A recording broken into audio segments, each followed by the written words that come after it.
ৰাণী আঞ্চলিক ৰাভা ছাত্ৰ সন্থা, ৰাণী আঞ্চলিক মহিলা পৰিষদ আৰু ৰাণী আঞ্চলিক ষষ্ঠ অনুসূচী দাবী সমিতিয়ে বৃহত্তৰ ৰাণী আঞ্চলিক আন্ধেজুলি গাঁৱৰ উদ্যোগত আৰু সহযোগত আমি এইবেলি বাইক উৎসৱটি আমি পালন কৰিছোঁ।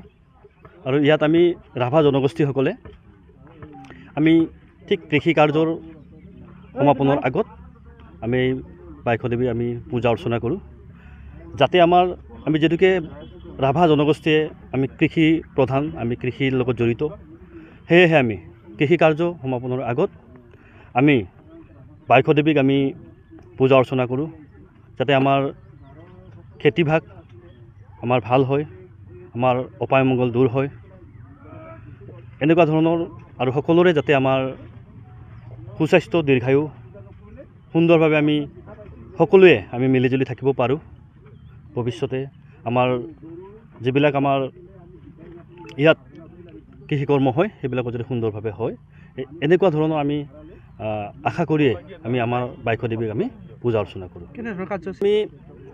আমি প্ৰথম ভাগতে আমি তিনিওটা সংগঠনৰ লগতে উদযাপন সমিতিৰ আমি প্ৰথম কাৰ্যসূচী হিচাপে আমি পতাকা উত্তোলন কাৰ্যসূচী আমি আৰম্ভ কৰিছোঁ। ইয়াৰ পিছত আমাৰ শ্বহীদ তৰ্পণ, বৃক্ষৰোপক আদিকে কৰি আমাৰ মহাপূজা ইতিমধ্যে আৰম্ভ হৈ আছে।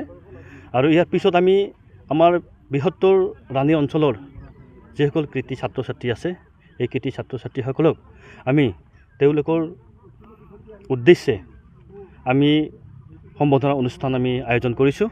আৰু ইয়াৰ পিছতে আমাৰ বিভিন্ন সাংস্কৃতিক অনুষ্ঠান আছে, আৰু বিশেষকৈ ইয়াত আমাৰ ৰাভাসকলৰ চাথাৰ নৃত্য, হামচাৰ নৃত্য, আৰু ইয়াত যিখিনি আমাৰ ৰাভা ট্ৰেডিশ্যনেল ড্ৰেছত যিখিনি আমাৰ যুৱক যুৱতীয়ে তেওঁলোকৰ আমাৰ ৰাভাসকলৰ যিখিনি সাজ পৰম্পৰাগত সাজ, এই পৰম্পৰাগত সাজেৰে আমাৰ ফেশ্বন শ্ব' প্ৰতিযোগিতা আমাৰ গধূলি ঠিক সন্ধিয়া 6মান বজাৰ পৰা আমি আৰম্ভ কৰিম।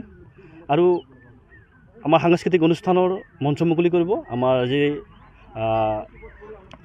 প্ৰাক্তন বিধায়িকা আঙুলতা বাইদেউ, লগতে তেখেত অভিনেত্ৰীও।